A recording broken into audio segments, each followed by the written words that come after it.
Hello, good evening.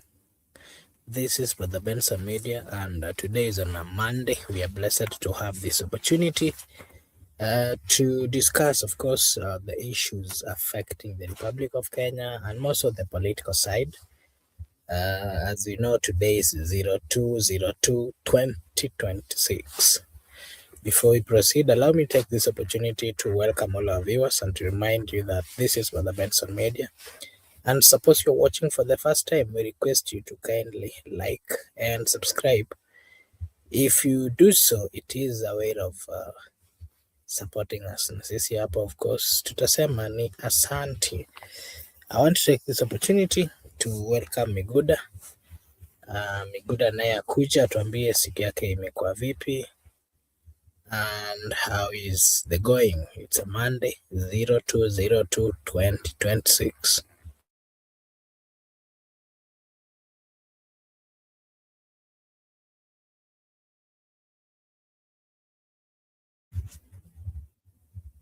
Miguda,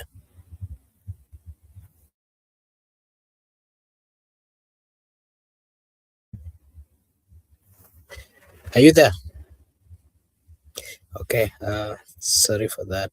Let me see. I don't know what the problem is. And are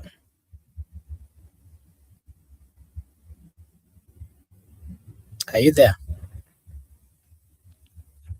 Oh, hello. If you can hear me. Okay, I want to pass my greetings to our viewers. I also pass my greetings to you. Welcome you to the show.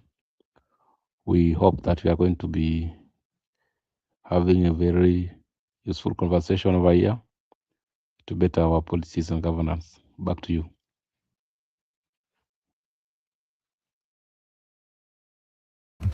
Thank you. Thank you so much for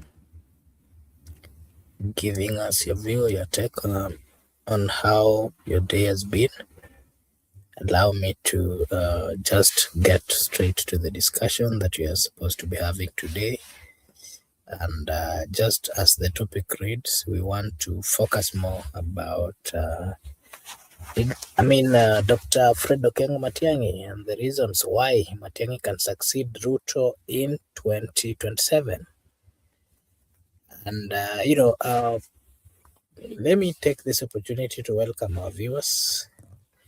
And, just like I've said today, I want us to focus on Fred Matiangi. And of course, the big question there is, can he succeed President William Ruto in 2027?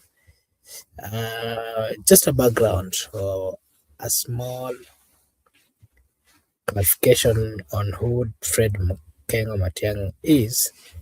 Fred Matiangi is the former Interior Cabinet Secretary who has built a reputation as a disciplined technocrat.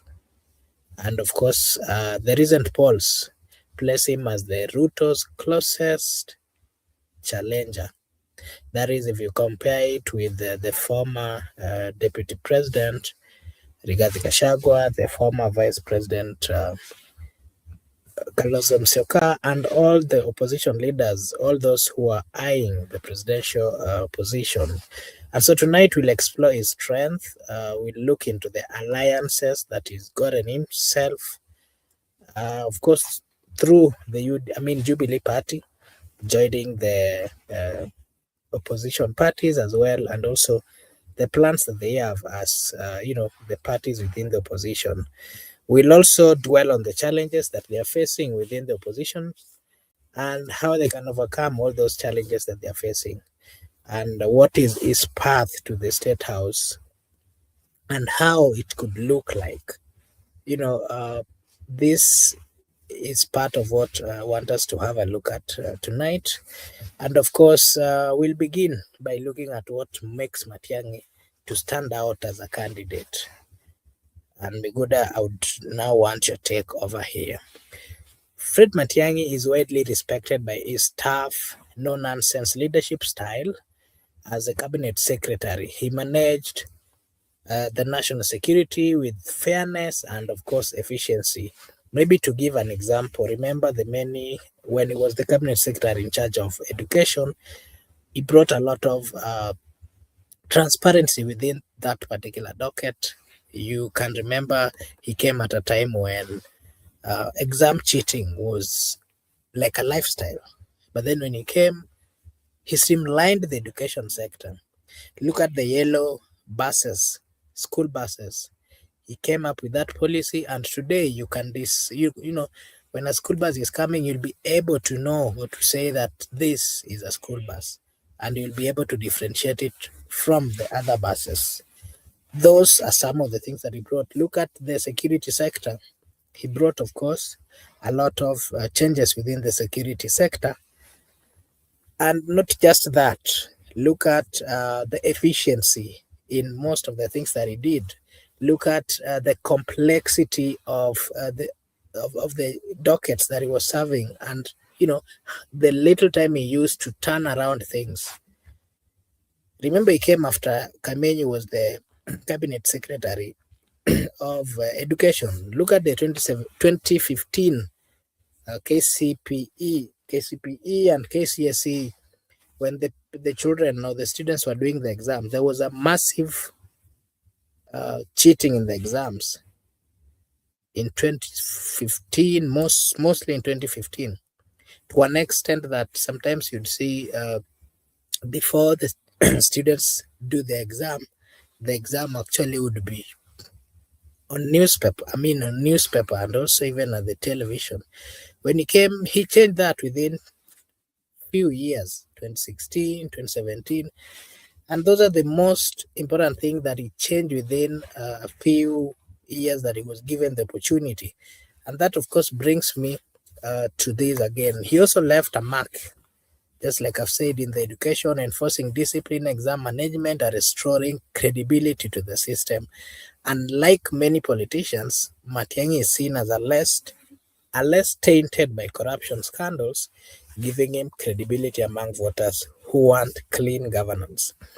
And of course, if you can remember, the recent Infotrack poll shows Matiangi as the strongest opposition candidate ahead of Kalonzo and, of course, Rigathi Gachagua, and not just Rigathi Gachagua, ahead of the other politicians who are within the opposition side. And so the question I would want you, Miguda, to give your take on: do Kenyans want a technocrat after years of populist politics, or does charisma still matter? Mr. Migura, what are your views?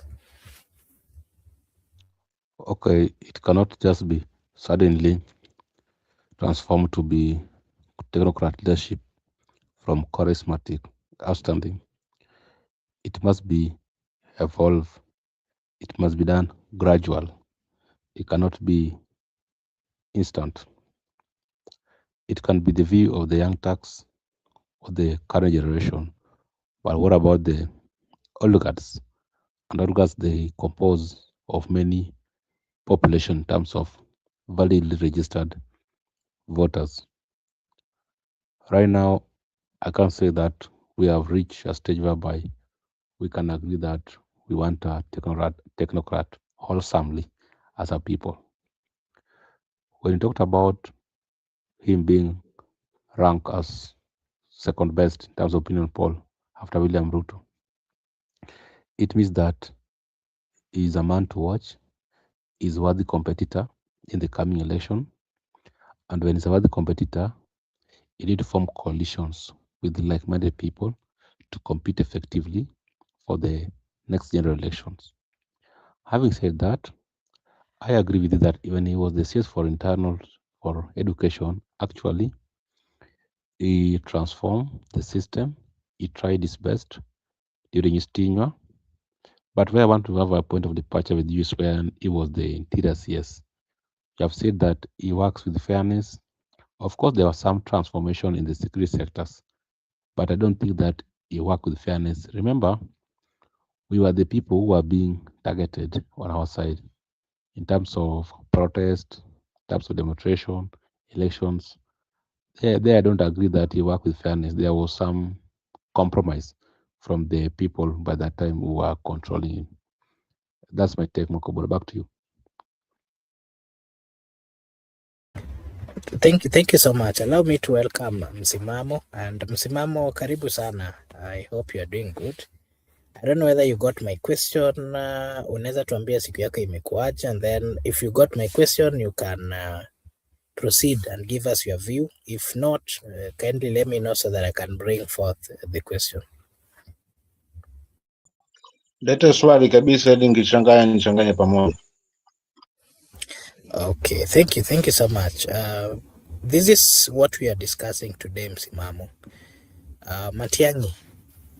Matiangi is a former cabinet secretary who served in the government of Uhuru Muigai Kenyatta and is seen as a top or a serious candidate in the coming general election. And I did say that the big question that the people are asking is, can he succeed President William Ruto in 2027? And again, I'll just give you a simple or a few things that Matiangi did. Matiangi is widely respected of his tough, no-nonsense leadership style. As a cabinet secretary in charge of interior, he managed national security with fairness and efficiency. He also left a mark in education, enforcing discipline in exam management, and of course, restoring credibility to the system. Unlike many politicians, Matiang'i is seen as a less tainted by corruption, scandals, and of course, he is giving him credibility among voters who want clean governance. Recent InfoTrack polls show that Matiang'i as the strongest opposition candidate ahead of Kalonzo, Rigathi Gachagua, amongst others. And the question now we are asking tonight is, do Kenyans want a technocrat after years of populist politics, or does charisma still matter more? That is my question.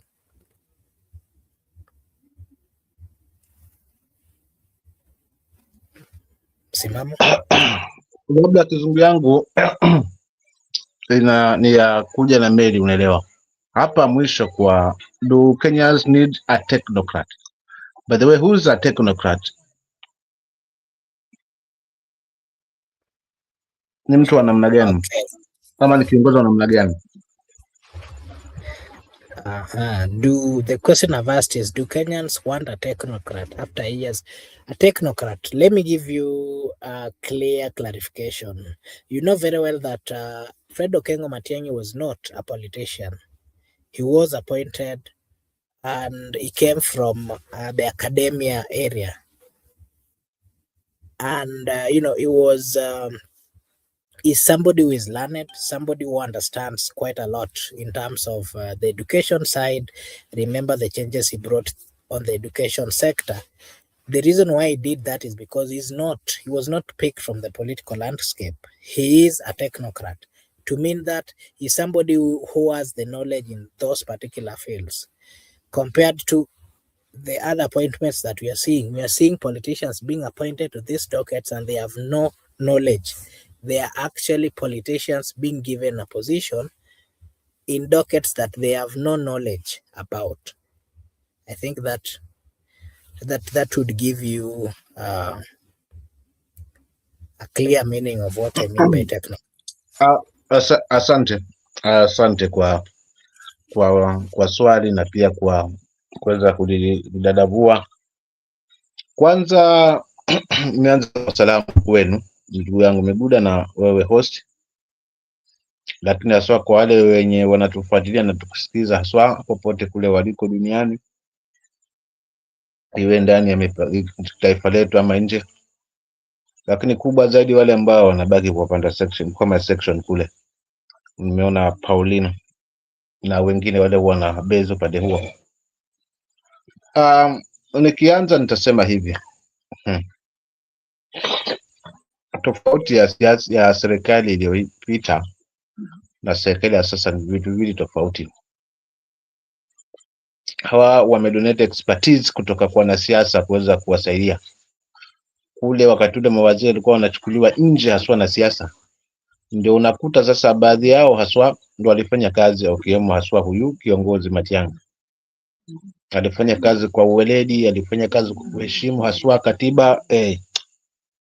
sio wakati wa stori zenu hapa.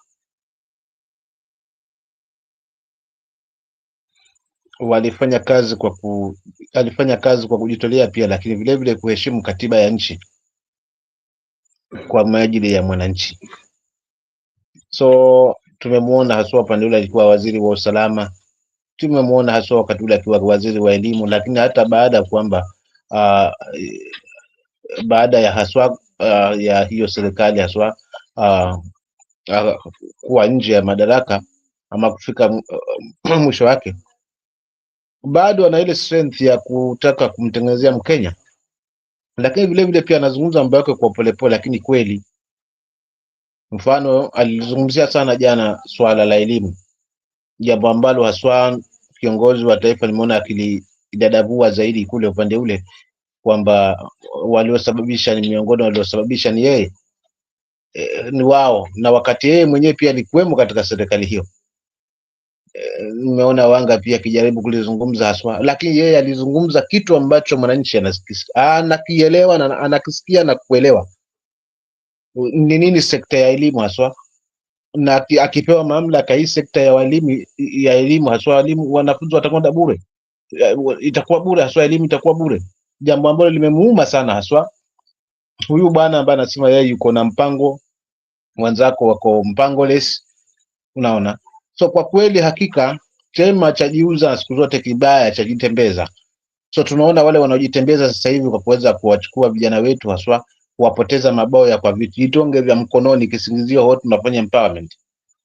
Mbona empowerment hii haikuja mapema at early stage? So as muda huu angekuwa ni wanabiashara na tungeona faida wangapi haswa wameweza kufaidika. Vipi yeye anasema na empower wakati mmebaki muda kidogo tu na hii kitimuliwa mamlakani, na kina nani watashikwa mkono tena? Kwa sababu nimemsikia CS hapa akizungumza akisoma kwamba hata ukifilisika kijana usio na wasiwasi kushika mkono tu ngajua huu ni uongo. Kwa kweli hatuwezi mkompea haswa Ruto na Matiangi kutokana na utendaji kwa kazi. Mmoja ni gwiji wa siasa, mchache wa uongozi rohoni, mwingine ni mnyamavu lakini ana roho ya uongozi. Ndio hiyo ndio tofauti kubwa. Kwa hiyo kivyo vyote vile atabaki kuwa na asilimia kubwa haswa Matiang'i, kwa sababu kwanza tukikumbuka alifanya kuletwa haswa na wananchi kutoka kazi yake, na kama ndio tusaidie hapa, kuna mambo yanaharibika.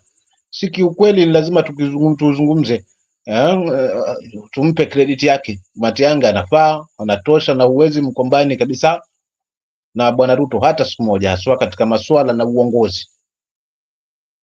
Huyu mmoja ni gwiji wa kupanga siasa, wapi atapangua, wapi ataongeza hivi, lakini huyu ni bingwa haswa katika swala la uongozi, kwa sababu kazi yake inadhihirisha. Bado tuna kumbukumbu wakati huo, lakini sasa hivi kutoka hii serikali ingie mamlakani, klipi la kumbukumbu ambalo linaaminika.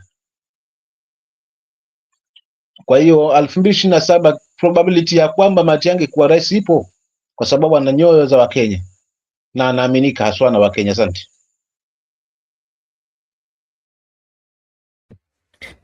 Okay, thank you so much, Msimamo, for giving us your view or your take. Really appreciate. Allow me to welcome all our viewers and to remind them that this is Brother Benson Media, and over here we do say that your opinion counts. We are seeing the political alliances,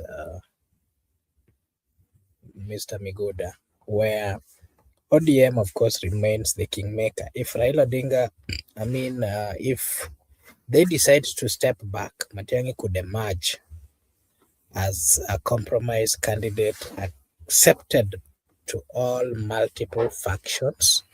Remember, the only person who for long managed or was seen as, a candidate that is acceptable was Raila Amolo Odinga. So now that he's not around, and we are having Rigathi Gachagua, Kalonzo Musyoka, who has been deputy, as vied as a deputy, not once, but almost 3 times under Raila. But we are also seeing Kalonzo Musyoka has already positioned himself as a moral voice in the opposition politics. So my question is, with a Matiang'i Kalonzo partnership, could it be powerful? Miguda, you'll give us your view. But again, Matiang'i's Kisii route give him a regional appeal. Of course, potentially broadening the opposition base beyond Mount Kenya and Rift Valley. We are seeing for the first time a person who is coming from, let me say, Kisii land, is seen as, most people are used of a candidate coming from Nyanza and specifically Luo. If not Luo, it's Kamba, or if not Kamba, it's Kikuyu or it's Kalenjin. But this time around, we are seeing him as, of course, we've seen quite a number of leaders coming from other regions, so all of them who have also wanted to get to the position of the presidency. But this one is a more serious one. Let me put it so, because for the first time, you're having as an opposition that is bringing or coming up with a leader who is not really more associated. We've had tribalism in Kenya, and we've had instances where the presidential candidate is also associated with tribe, of which, those are the kind of politics that are being played here. So him being or having come from Kisii, a place that has not really produced much in terms of somebody going for presidency, would that give him a regional appeal? You can give us your take on that. But again, unlike Ruto and of course Rigathi, Matiangi critic the politicization of the pulpit. So many times you've seen Matiangi saying that churches or pulpit are not the right place that politicians are supposed to make their politics. We've seen President William Ruto going to churches and, of course, speaking politics. We've seen Rigathi Gachagua, but so many times we've seen Matiang'i criticizing that move and saying that it is not right, that the churches are supposed to be respected. And he also said that, uh, the voters are tired of church-centered campaigns. And maybe Miguda and Simamo, what are your views? Can Matiang'i build a coalition strong enough to rival Ruto's church-driven networks, having in mind that majority of support base that Ruto is getting, or those that he got, were from the church? Miguda.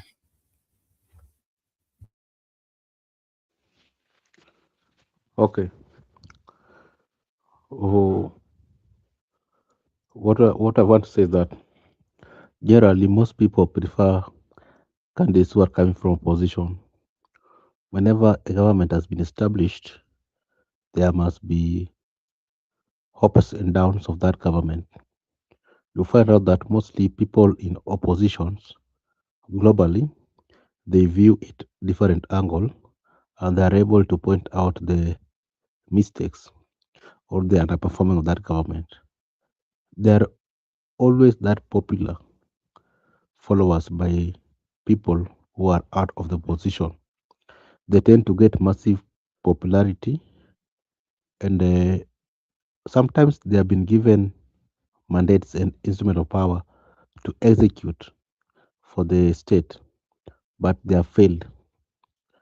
The Matangi factor can be good for now because of the current regime which has been established, which many Kenyans are dissatisfied with how it's operating. But the big question I want to ask tonight, what if Matiang'i is the same government we want to remove from power? It can come back with the same strategy, and people are going to be dissatisfied with Matiang'i's establishment government. Then later, in 2032, they want to introduce another person. We will be in circles as a country, and the time is moving in a speed. The issue of churches, it has been a norm in the Kenyan politics that some people do politics church, some people do the politics of pulpit. There have been issues, separation of state and religion. Not only an issue, but it is enshrined in the constitution. The state should be separated from religion. But you understand what happened previously. You cannot regulate religion, you cannot regulate politics in a religion. When he becomes the president, whatever circumstances, I don't think he will now give an order that no one should do church politics. If the churches have invited politicians, you cannot do anything because churches are also independent. So churches sometimes do invite politicians. Those are the churches that should be called out. But I do not think that you can regulate them not to call politicians. So either way, even if he is elected the president, there's not much he can do about politics in church. Back to you. Thank you so much. Msimamo, what are your views on can Matiangi build a coalition strong enough to rival Ruto's church-driven networks? And again, based on where he's coming from, and not just that, being that currently the opposition do not have or is seen to not seem to not be having a strong candidate as it has always been seen in the other times during the times when Raila was there. Msimamo? To have a strong candidate is not a solution. We were having a strong candidate, Mzee Raila, but we did not even win. We did not even form a government, despite we were having a very strong opposition leader. Kwa hiyo hapa tusione kwamba tukaingia viatu vya hawa mabwana kwamba hawa hawana mpango, hakuna kiongozi. No, tusikize haya maneno yenye wamezungumza jana katika mkutano mjue hapa ni nini haswa tuna kinagombaniwa hapa. Already we know kwamba tunajua kwamba elimu hiyo imeshasambaratika, masuala ya afya yameshasambaratika, mambo mengi yameshasambaratika, ufisadi na everything. Ni nini chanzo? Tunajua chanzo ni kwa sababu ya poor governance, watu wa sisi kwa sisi. So cha msingi ni kuondoa hawa watu wa sisi kwa sisi. Huo ndio mpango mkubwa, kwa sababu kama ni elimu ikifungiwa mianya kwa corruption, watoto watasoma bure. So that's what we need as Kenyans. So mkisema kwamba hakuna strong opposition leader, mnanishangaza. Na hata tukisema sawa, yupo ni Kalonzo ama ni Matiangi ama ni mwingine ama ni Gachagua, kwa kumjua peke yake ndio kwamba tumeshinda? Jamani, tujaribu kuwapa muda kidogo na tuwaunge mkono kwa yale ambayo wanazungumzia. Mambo matatu makubwa ambayo yamefanyika within ya hii United Opposition. Wametaka kujua aswa mfumo mzima utakaofanywa wa IEBC. Tulikuwa hapa tuliyaona. Sasa hivi wameingilia aswa na masuala aswa na hii mambo na usalama na mambo ya kupanga. At least tuone kama yataenda kupata suluhu. So wanadila vile vitu ambavyo tuko navyo, lakini hatutaki. Tumezoele lugha, panganga, propaganda, wao tutatenga, tumeleta, tumefanya hivi. Hiyo ndo tumezuia Wakenya na tunataka kuona. Lingine ana maana kusema jamani, siasa zipunguzwe asoma kanisani, kwa sababu dini na siasa ni wapi na wapi? Dini ni juavyo mimi, msimamo kwamba ni kioo cha jamii na kinasimama haswa kwenye haki. Yaani tunalumbana huku, kija kwenye vyombo vya dini haki inapatikana. Sasa ikiwa hapa kwenye haki tumepisha wanasiasa wametawala, tujiulize, je, itakuwaje? Tuliona haswa 2000 siasa 2022 kuendelea hapo, wakati wa siasa makanisa yalivyotundikwa mamilioni ya pesa,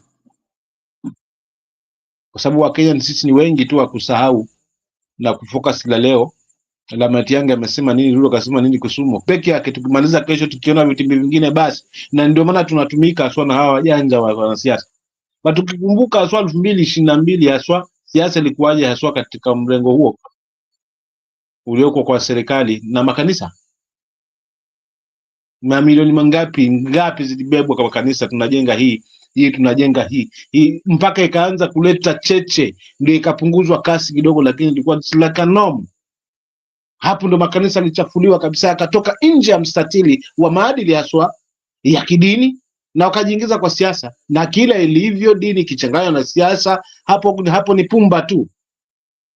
hapo ni pumba tu. Kwa hiyo mimi ana haki kuzungumzia haswa kwamba hii siasa, na nadhani huyo habahatishi. Bwana uzuri wa Matiangi habahatishi kubahatisha mambo. Tunataka kiongozi ambaye ni jasiri, akisema sasa kanisa mtafanya hivi, kila mtu anafuata hivyo. Bora tukiwe tusi nje ya katiba, si kwa ajili ya kujifurahisha yeye, bali ni kwa ajili ya wengi, ili tuipe heshima dini, tuiregeshe katika mstatili na tuitoe haswa katika siasa. Kwa hiyo united opposition, all leaders are strong, kuanzia kwa Gachagua, Kalonzo, Martha Karua, Matiang'i anatembea, all leaders are strong. Haijalishi ametoka katika jamii gani ndogo. Hii masuala kwamba ametoka katika jamii ipi, rais huyu ametoka katika akina nani, wataleta ngapi, kura ngapi, wako, hii haitatusaidia. What we need ni kiongozi ambaye haswa atakuwa na uongozi ndani yake, na uongozi ni kule kufeel kwamba nimebeba mzigo wa wengi ambao wananitarajia mimi haswa niwafanyie mambo mazuri, si ya ni wa kuwatumia kujinufaisha kama tunavyoshuhudia. So hayo ndo yangu, kaka yangu host, kwamba dini, hata mimi napinga vikali sana kuingia katika masuala. Mimi napenda mwanasiasa akiingia hapo, ameenda hapo kuabudu. Matendo yake akitoka hapo, wacha akazungumza siasa yake, wananchi wataamua. Angalau dini irudi katika heshima yake, kwa sababu sasa hivi hatujui dini ya kweli ni ipi na wanaotafuta hela ni ipi, kwa sababu wamezuka makanisa kila uchao ambayo kwa kweli imeshusha thamani haswa ya dini, na viongozi nao hawa wajanja wametumia hiyo loophole huko, akienda kimwaga milioni 5 ni za ujenzi, waumini wote wa hiyo kanisa amebeba, hizo ni kura. So tunatumika kama kanga wenye chongo kwa kurushiwa chambo, na tunajisahau kwamba ndio sisi ambao tumeweza kunyofuliwa manyoya yote. Sasa ni chambo hii ambayo tunarushiwa tu, na tunaenda tukidona. Viongozi wetu ndio wa kwanza kwenda kudona, na mtu ndio huyu aliyotutoa manyoya haswa kabisa bila huruma. So strong opposition inaweza nikamili kwamba wote ni wazuri. Wacha tusikize ni nani ambaye ataweza kumtoa, kwa sababu najua wenyewe wanajua ni nani ambaye ataweza kushikilia haswa hili.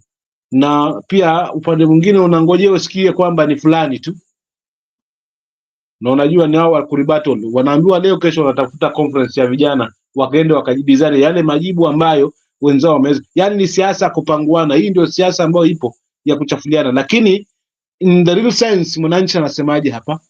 Maana hata mimi sijakonvizika kwamba labda Nyanza yote wanaafiki ile ambayo wameweza kuambiwa na viongozi wao wakiongozwa na ODM party leader, pamoja haswa na upande huo. Si wote wataamini haswa hayo.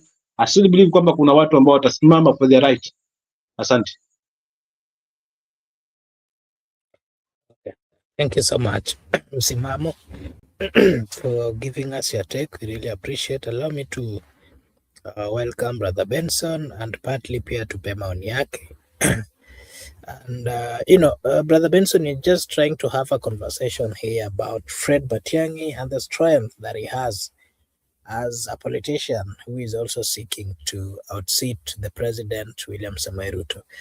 And Matiangi is widely respected for his tough, no-nonsense leadership style as a cabinet secretary, both of Interior and for education. Remember, when he was in Interior, he managed national security with firmness and, of course, efficiency. In education, he did enforce discipline in exam management, and of course, he did restore credibility to that particular department. And then recently, the info-track is showing that Matiangi is the strongest opposition candidate ahead of Kalonzo, Rigathi Gachagua, and the other political contenders within the opposition. So my question to you, Brother Benson, is as a Kenyan, do Kenyans really want a technocrat after years of populist politics, or does charisma still matter? And then you can give us your take on the political alliances and the landscape of, that Fred Matiangi is getting himself into. where we are seeing ODM has always dominated the opposition, being the leader of opposition for quite a lot. And currently, we are seeing them moving to the government side. And now that the opposition is, we can say it's partly having no one. Matiangi is there, of course, together with others.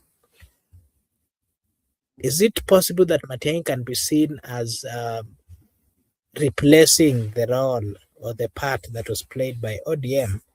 And again, Brother Benson, you can give us your take. Matiangi's Kisi roots, does it give him a regional appeal, potentially broadening the opposition base beyond the Mount Kenya and the Rift Valley region? And again, you can give us your take. We've seen him having consistent talks that politicians are not supposed to be campaigning at the churches, and that it is not respect to the churches, and that it is not right. So my question again that I'm asking is, can Matiangi build a coalition strong enough to rival Ruto's church-driven networks? Brother Benson. All right, thank you so much, Makobura. Sometimes I might lose you because I'm kind of like moving, so I might have a stable unstable network. And thank you for the opportunity. And also, let me take this opportunity to say hi to Smamo and Miguda.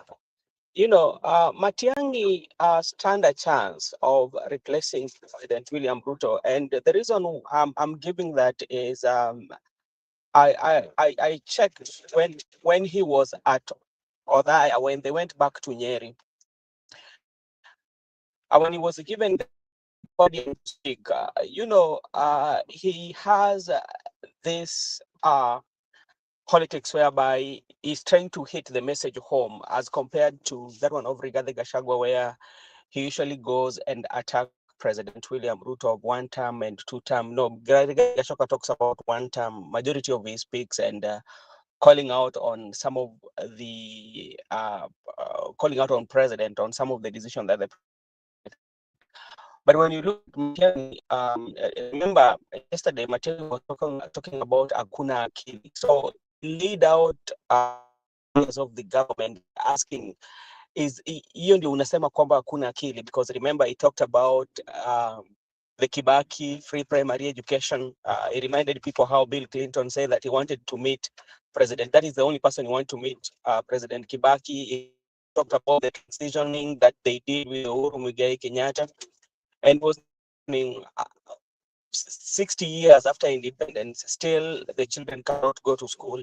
And that's why bado unasema kwamba hatuna akili. He also talked about the healthcare, whereby there are quite a number of people who are still having those challenges, and he said that hakuna akili.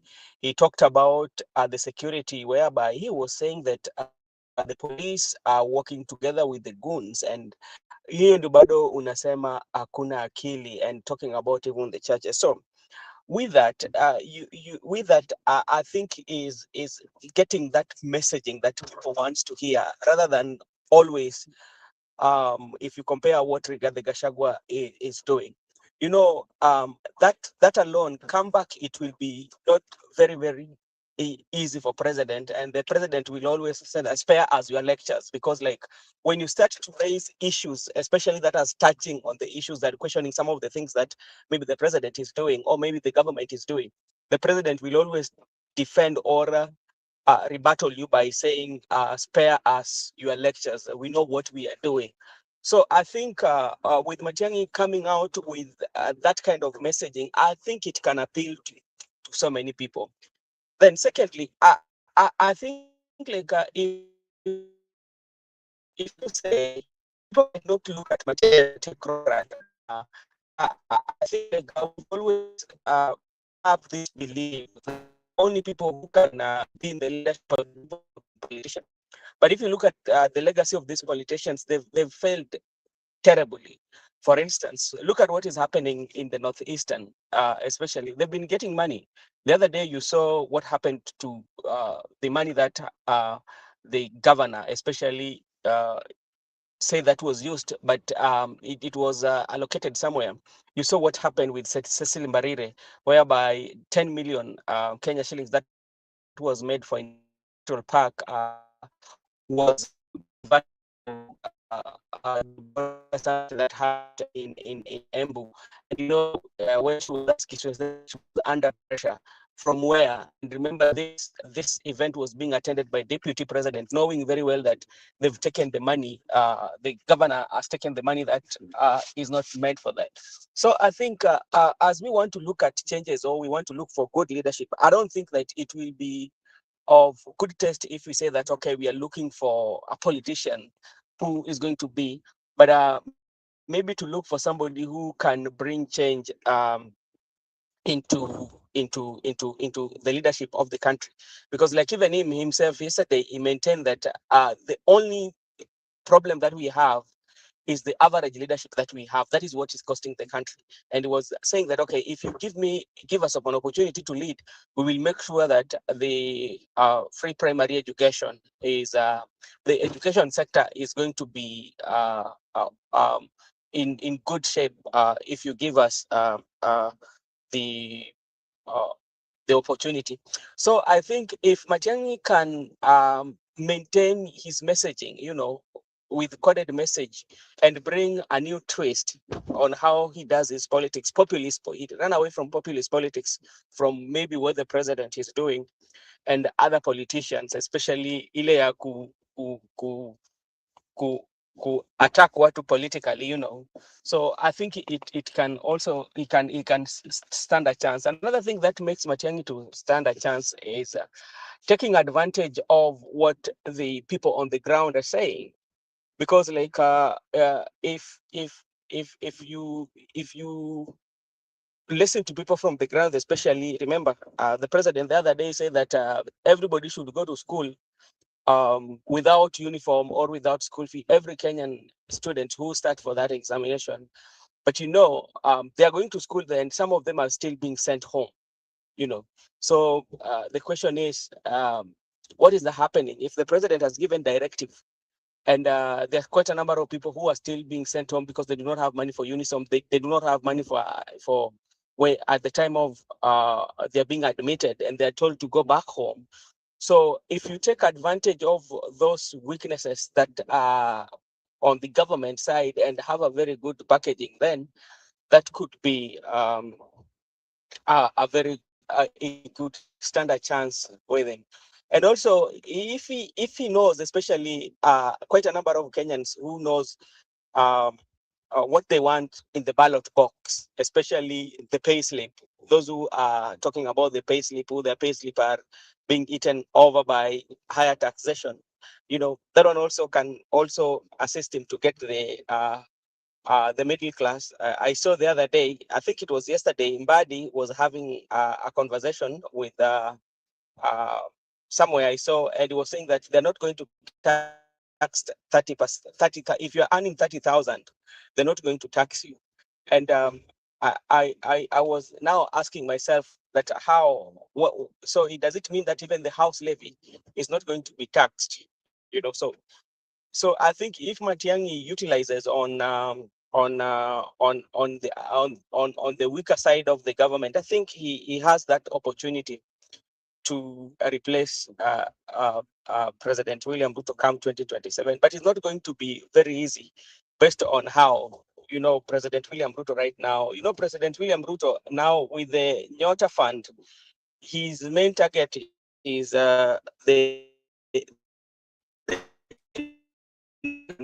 Kisumu, for instance, and the large crowd that were there because he was launching for Siaya, Kisumu, Homa Bay, I think for the 3 counties, and you saw quite a number of people who have come. But you're being given 20,000, I think so. But you're supposed to earn like 50 in all 47 wards. Each and every person, the groups that are going to be selected, or those who qualified, I think you're supposed to have 50,000. But the 50,000, you're not getting it immediately. You are getting it in bits. You first of all get 25,000, which means another 3,000 is going for NSSF. You remain with the 22,000. You start with that. So, and the majority, the main aim is that even if it is empowerment, but the main aim is to capture the attention of the Gen Z. And maybe at some point you will say that the other 25,000 will come when we are almost approaching election. So which means that one will drive so many Gen Z towards the voting or to vote for him. So they also have to, Matiangi also has to try very hard to come up with mechanism on how he can do that, just in case if he's given an opportunity in the united opposition to lead.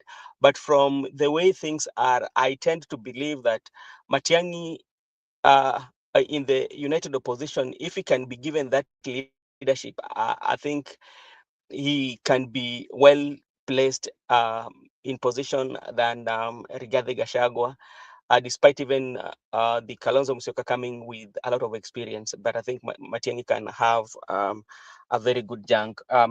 Talking about the opposition,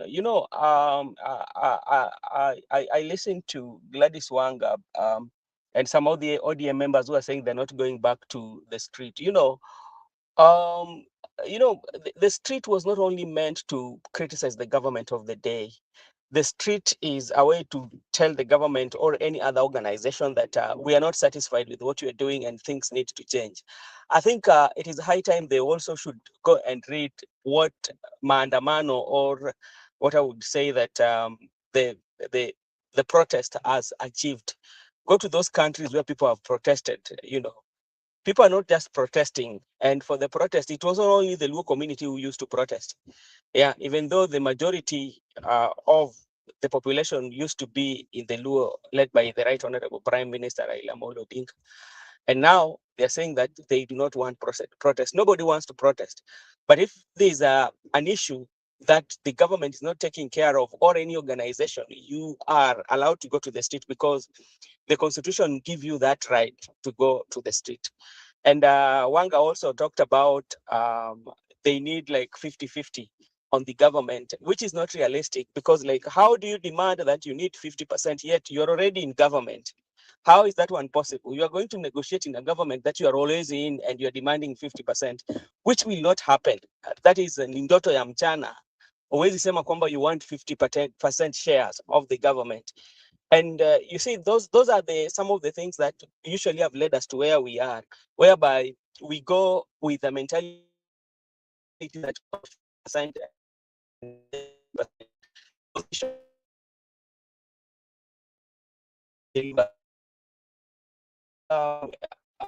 Mzee unaishia so kabisa, tukupati kabisa mzee. Wilson, hatukupati pole basi, kaka wacha kabisa. niangalie. Okay, Bakobura, you can continue then. Okay. Okay, thank you for finding time to join us and to give us your take. And I want us to get to the next discussion, where we're seeing the challenges and, of course, the counter arguments coming from other politicians, and, of course, directed to the politicians as well. And, we are seeing Matiangi lacks Ruto's populism or populist charisma. The president is one politician who is very clever, in the sense that he knows he's a populist. Let me put it so. He's somebody who will come, of course, give you stories, and then from nowhere you'll find yourself maybe liking him or believing what he has said. And most of the time, he do not fulfill the promises. But if he comes, he tells you, of course, from the tone and from how he carries himself, you will believe. He's respected. I mean, Matiangi is respected, but he does not. But does he inspire the same emotional connection with voters? Because we've seen the president doing what we call evoking the emotions of the people, and that is how he even managed to secure quite a good number of support in the Mount Kenya region. We are not. The question I'm asking is, how is Matiangi going to move around to ensure that he also he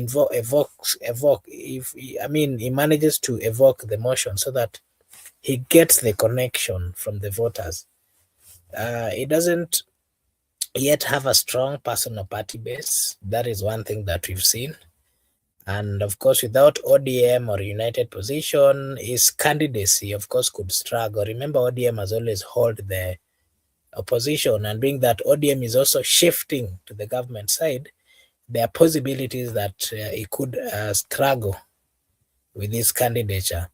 And again, we're also seeing Rigathi Gachagua remaining influential in the Mount Kenya region, a region that could be decisive in 2027. How is Matiangi going to get into the Mount Kenya region to ensure that he also gets that massive support so that he'll be in a position to win more voters in the Mount Kenya region, and especially those who have left the current president? And of course, that brings me to this question. Are technocrats disadvantaged in Kenya's populist political culture, or is it competency finally what voters want? Migud, I think you can give us your take on that particular. Ngile mimi kwa sababu natemwa hapa, naona ishara kwamba natemwa na bando, so niingilie kidogo alafu nimwache.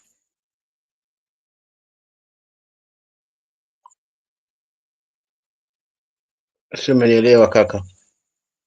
Yes, proceed. Ya, nisije nikatemwa kabisa hapa, ngo sijafanya wangu. So samahani ndugu yangu Miguu, najua ni nafasi yako, lakini acha tu mimi niteme yangu hapa nikaondoke. Unajua, mkisema ODM imejiunga kwa serikali na ndio ilikuwa upinzani, mnanishangaza. ODM ni nembo tu, ni maneno tu, kama vile tu niandike msimamo basi inabaki pale pale, lakini ODM haswa ni wanachama wameenda wote kwa serikali, ni wananchi wameenda wote kwa serikali, ama wameshawishika sasa hivi. So kiukweli bado wafuasi wengi wana maswali haswa na huu muungano na ukuhuba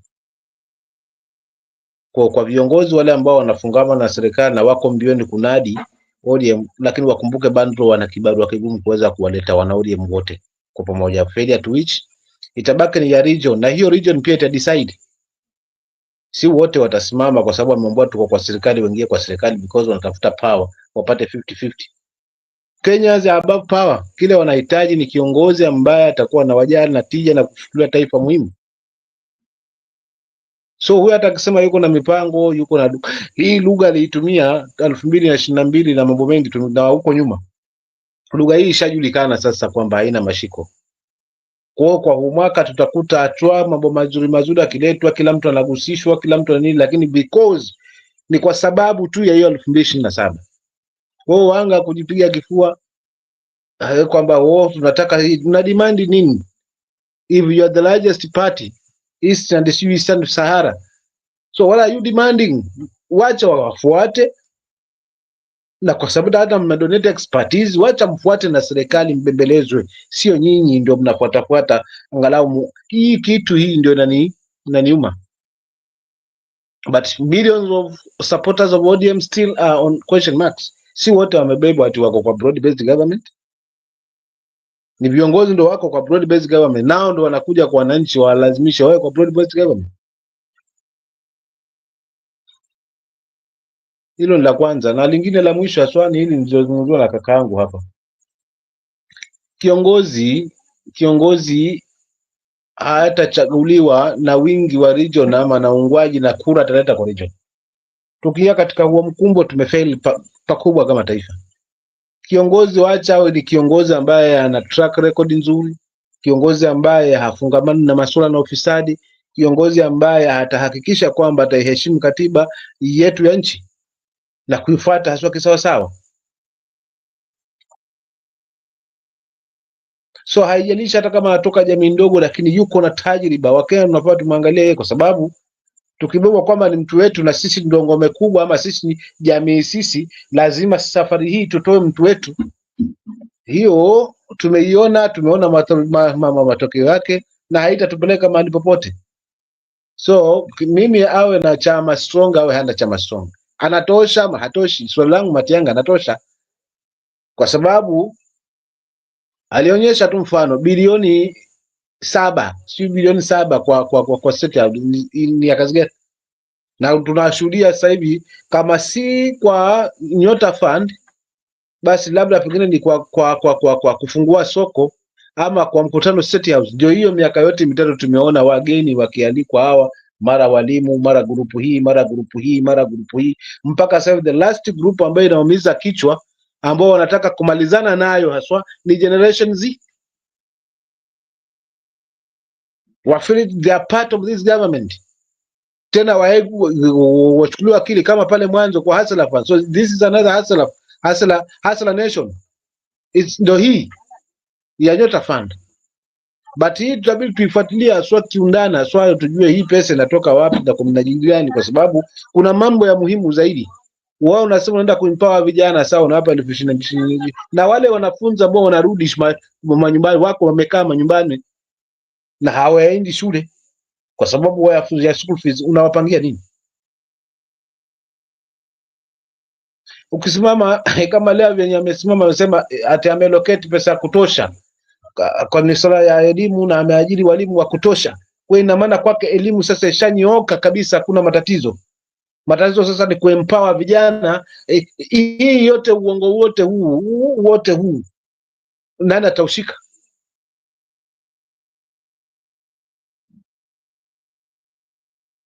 Kwa hiyo mimi ari yangu kubwa ni kuona kwamba viongozi wa wapinzani wasiwe tunaodhaa tu, wao waentokelezee kwa wananchi. Wakitokelezea kwa kikamilifu, wacha panguane na yale anaambiwa ya kweli, mwananchi atachagua mbivu na mbichi twendako. Wasinyamaza sasa hivi, wacha wawashe huu moto. Leo tuwaone hapa, kesho tuwaone hapa, kesho tuwaone kule, kwa sababu hakuna haja kwamba mwingine achukue tu opportunity naenda kufanya empowerment, na ikitoka pale ni kuomba kura. Mwisho wa siku ni kuomba kura. Wacha na wengine pia waombe kura bila vitisho, bila kuwa intimidated, wasitishiwe haswa. Wacha kila mtu ajieleze, kwa sababu ni Kenya ambayo tunaamini kwamba ina uhuru wa kujieleza. Wacha hawa wajieleze kivyao. So hiyo ndo ari yangu na ndo kufunga kwangu, ndugu zangu. Lakini kwa kweli hata siku moja uongo huu unaishia mazima, huu unaishia mwisho huu. Wakikaza kamba vizuri kwa kuyadadavua yalivyo, kama alivyofanya jana masuala na elimu, jinsi alivyoiweka na jinsi gani elimu itakuwa bure na kwa lugha ambayo ni ya unyenyekevu na kueleweka kwa wananchi. Huu ndio komavu wa mtu haswa na legacy ya kiongozi anavyofaa kuwa, si kelele na kuhubiria watu kila siku kwamba nafanya hili na hilo nalofanya halionekani. Kiongozi hafai kutabiri haswa kile ambacho anafanya, na kile ambacho ni mwananchi mwenyewe ajiamulie, kwa achague haswa kwa moyo wake wote kwamba huyu bwana anatufaa. Mara sikufika sasa hivi ukileta Uhuru na Ruto waeke, kila mtu atapigia Uhuru kura sasa hivi, lakini kwa sababu katiba yenyewe ndio imekataa. Lakini rai tu weka watu wawili direct, na acha hiyo Uhuru, weke yeye na Matiangi. Wakenya bado watamchagua Matiangi, awe na chama awe hana chama, si bado watamchagua kutokana na ile kazi ambayo ameweza kuifanya wakati huo na sasa hivi na misimamo yake. Kwa hiyo nitaachia pale ndugu zangu, na ni siku kesho, ni siku jamani, wacha niwaage kabisa. Asante.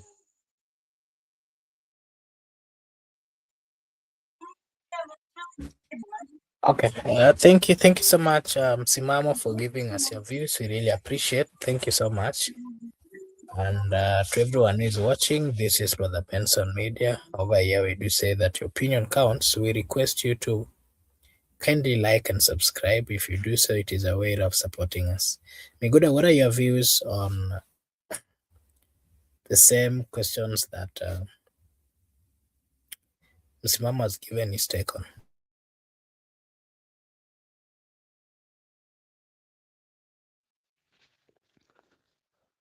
I just want to be brief concerning the question you've asked. Kenyans can still need a technocrat. Kenyans might have a urge to have a technocrat as a president, but the masses might think otherwise. The masses can be influenced by money. The masses can be influenced by emotional intelligence, playing along with their mind, but not concentrating on the real issue. That's where we can fail as a country. But if Matiangi is going to resolve the issues and transform the country, it stands a better chance, because currently there's no competition. Once you can persuade and avail yourself to be effective competitor, worthy one, the people of Kenya might elect you as the next president of the Republic of Kenya. So the issue of technocrat, the issue of meritocracy, why can't we give it a try? Why can't we try a technocrat president, unlike the others who have come before, so we can identify where our problem is as a nation? Is it a technocrat problem or a current leadership problem? Makobura, back to you.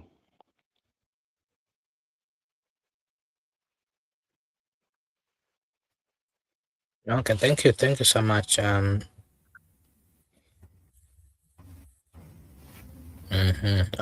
thank you, Shaima. I've seen that. Uh-huh.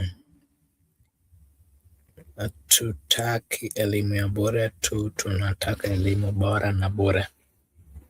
Okay.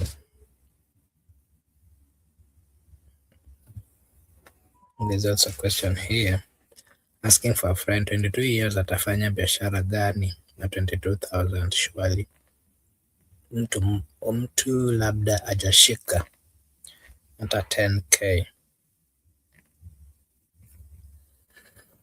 Okay, thank you so much Shaima for your take. We really appreciate. And maybe to just give my last views on this particular statement is we are seeing what we call, we've seen Fred Okengo Matiangi's path to 2027 rest on three pillars. Of course, his technocratic credibility, and not just that, we are also seeing that the opposition unity. If the opposition is united, it will give him a good opportunity. And you're also seeing the voter appetite for issue-based politics. That is what Miguda was trying to explain. The people really do not care. I mean, the people should give a chance to somebody who is giving or playing a politics of issue-based. What we are also seeing is his challenges are real.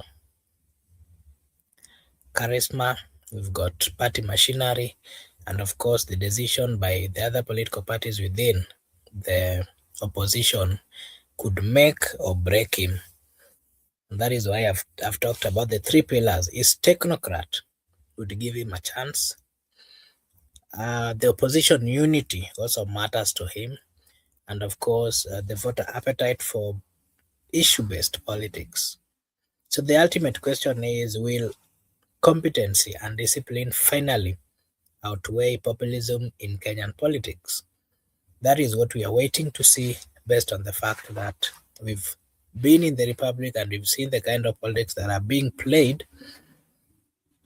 We are waiting to see whether the people of Kenya will make the decision based on the populism kind of politics or the issue-based politics. We'd love to hear, of course, your views. What are your views in terms of, would you vote for a technocrat like Matiangi, or do you prefer a populist leader like President William Samoei Ruto? Those are some of the questions that are coming forth. And I think now that Meguda seems to have dropped, I would not go for long. I would just want to take this opportunity to appreciate and, of course, to acknowledge everyone who joined us today. And allow me to say a big thank you to John Owiti, Shaima Hussein, I saw Batseba Ndwari. Thank you so much, Batseba, for also finding time. It's been a while. I also saw Nazar. Thank you so much for also finding time to join us. We really appreciate. I also saw somebody here by the name. Let me see. This Paul. Thank you so much, Paul. There's Dale. Dale Felix was also here. Thank you so much, Dale, for also finding time to be with us. Alice was also here. Thank you so much, Alice. And of course, today, just like we've had a conversation, and the question that we are asking tonight is, what are the chances that Fred Okengo Matiangi are having in as we are approaching the next general election? Him being a technocrat, and of course, he's intending to remove from power or to fight politically with somebody who has been in politics from 90s to date. The question you're asking is, how possible or which ways should he use to ensure that he get to that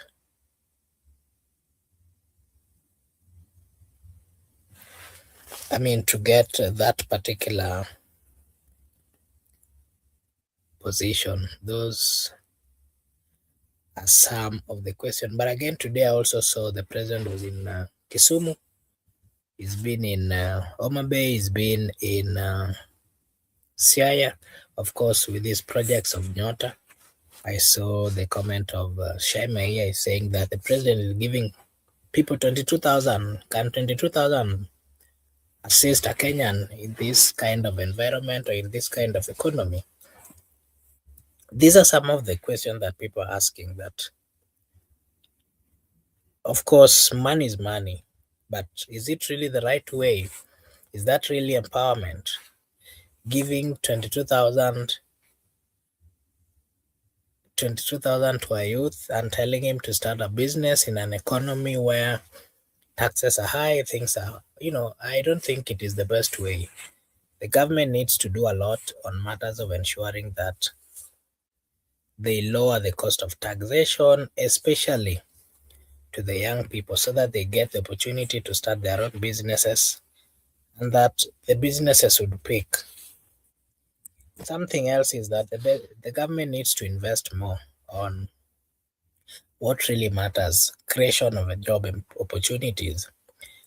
Taking money from government, giving 22,000 to people, selected few, cannot in any way assist in supporting the youth of the Republic of Kenya. Somebody who has gone to school from nursery to high school to college, you give them 22,000. I don't know what kind of serious business somebody can start with 22,000.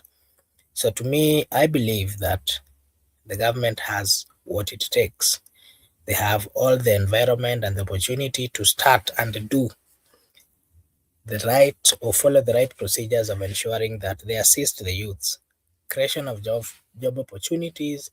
There are so many ways they can do it. That is why they came and that is why they were elected. While they were seeking or looking for this particular position, they came and clarified to the people of Kenya. They gave the agenda that they had and read it to the people. More of the agenda they brought forth is transforming the nation by empowering the youths and, of course, creation of job opportunities. I believe it is not right for this government at this particular time to be coming out to giving selected few 22,000 to start businesses. And remember, you're giving it to somebody who has gone and has gone to school and colleges and universities. To me, that is a mockery, which is not right, because it is this government who told the people of Kenya, and especially the youths, how they were going to be lifted from the sufferings from being a hustler to somebody who has what it takes in the society. So let them use the right mechanism of ensuring that they do the creation of job opportunities in a way that they will do, or they will be doing away with the unemployment instead of coming to give 22,000 shillings. Something else that I also saw trending is um, the former cabinet secretary, Mr. Owalo, who at some point, he was in Citizen TV, he was asked about his net worth, and he said that he's about 1 billion. And the question that the people are asking is that the last time he was interviewed, he approximated his wealth to be 630 something million. So the question that the people of Kenya are asking is that in 2 years, he's been able to make more than 300 and something million, and today he's now a billionaire. And the question now, where has he gotten the money? And they are in the same government, in the same country where young people are being given 22,000 to start businesses.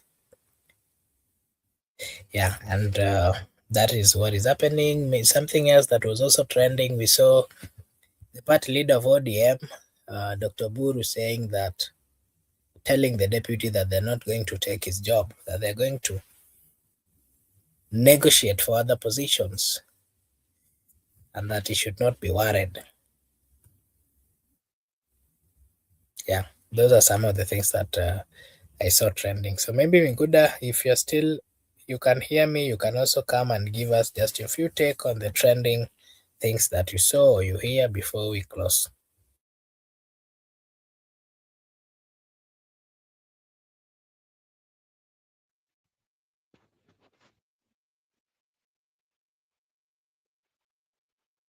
And maybe before you pick up, Mdumez has given some proposal here, which I think is okay. Yeah, maybe we'll ask him and then we can see what we can be able to do as the lovers of this particular channel. Thank you so much, Mdumez, for that insight. We will talk about it and see the possibilities of that. Okay, I just want to state my last thoughts. Right now, I can see Matiangi has come to the pitch and he is all over and it's also moving. That's very fair. Let them move and also let's do good politics as a people of Kenya. Let's not harm each other. Just a competition. Then we must remain as Kenyans people. Thank you for coming to the show, our viewers, and also participate in the comment section. We say big thank you. And also Mark Bura for hosting, Robinson, Msimamo. Tomorrow we'll be here, we'll meet. For now, bye-bye.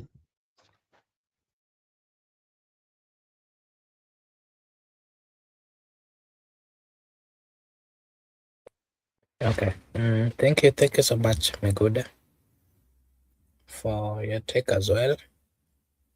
I think we just end now. I want to take this opportunity once again to say a big thank you to everyone who joined us, and once again to remind you that this is the Benson Media, and over here we do say that your opinion counts. If you're watching for the first time, kindly like and subscribe. If you do so, it is a way of supporting us, na sisi hapa tutasema ni asante. I want to take this opportunity, of course, to wish you all a blessed night, a blessed morning, a blessed afternoon from wherever you're watching us from. Thank you so much, and may God bless you. See you again tomorrow.